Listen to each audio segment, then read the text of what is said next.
اسرار واحنا امام كليه الاعلام بنتعرف بالطلبه والطالبات اللي هم مبتدئين. اهلا وسهلا، نتعرف بحضراتكم. مروه ابو الحجاج امين. استاذه مروه اهلا بيكي، انت معانا دلوقتي طالبه في كليه الاعلام.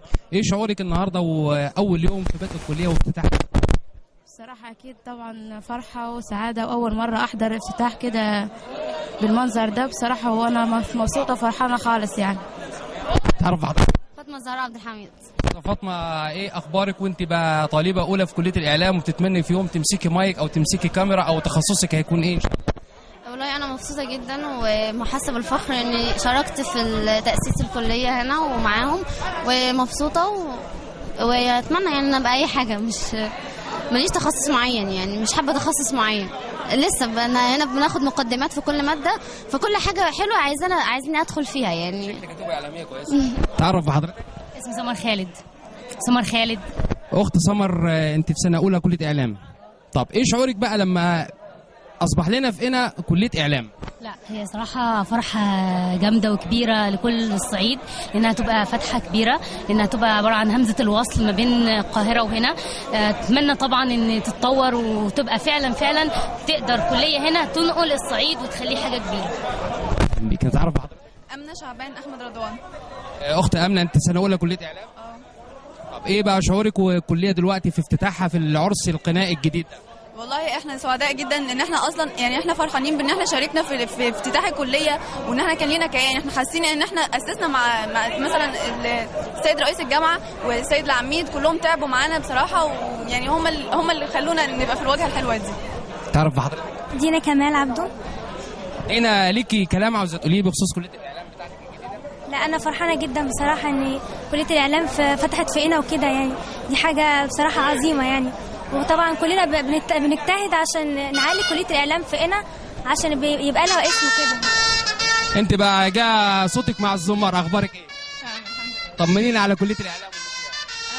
بصراحه احنا مبسوطين ان احنا بقى هنا في الصعيد في كليه اعلام، وبنشكر رئيس الجامعه والعميد ان هم بصراحه وفروا علينا، يعني وفروا علينا سفر بعيد ان احنا ممكن نروح القاهره او بني سويف، فقربوا علينا المسافه، وكليه جميله بصراحه. توفيق. انت تعرف بحضرتك؟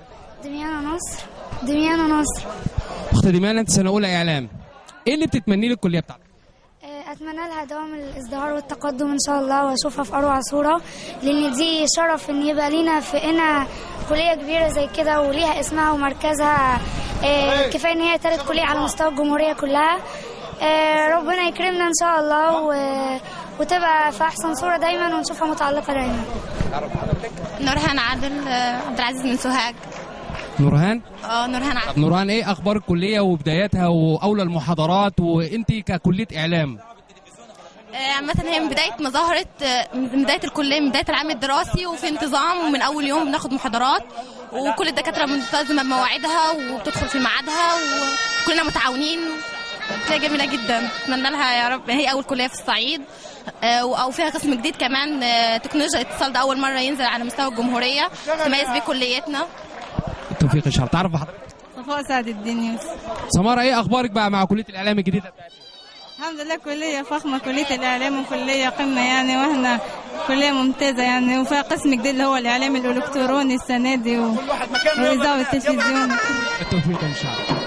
أعزائي المشاهدين، أهلا بكم مع برنامج أسرار، والدكتور إبراهيم دسوقي القائم بعمل كلية الإعلام. أهلا بك. أهلا بحضرتك. أهلا بيك، وسعدتونا النهاردة وشرفتونا. أهلا بيك. يوم جميل وعرس جديد لقينا، وافتتاح كلية الإعلام اللي احنا كلنا بنحلم بها. نعم، ده أجمل أيام كلية الآداب النهاردة، إن بيتولد عضو جديد وينضم إلى جامعة جنوب الوادي، وعضو إن شاء الله هيكون ليه أكبر أثر في تنمية الإقليم وازدهار الإقليم، اللي هي كلية الإعلام والاتصال بجامعة جنوب الوادي. يوم سعيد جدا إننا النهاردة يعني بنشرف بوزير التعليم العالي، المجلس الأعلى للجامعات، وبرضه من يوم نطالع النهارده عندنا برضه افتتاح الدورة الخماسية العربية، ففعلا يوم جميل جدا النهارده عندنا. يا ترى في كلية الإعلام احنا هنبص على الصعيد إن احنا ينمي كإعلاميا وشباب، يطلع إعلامي جديد ليه مستقبل كويس هيعوض اللي احنا فاتنا الأول؟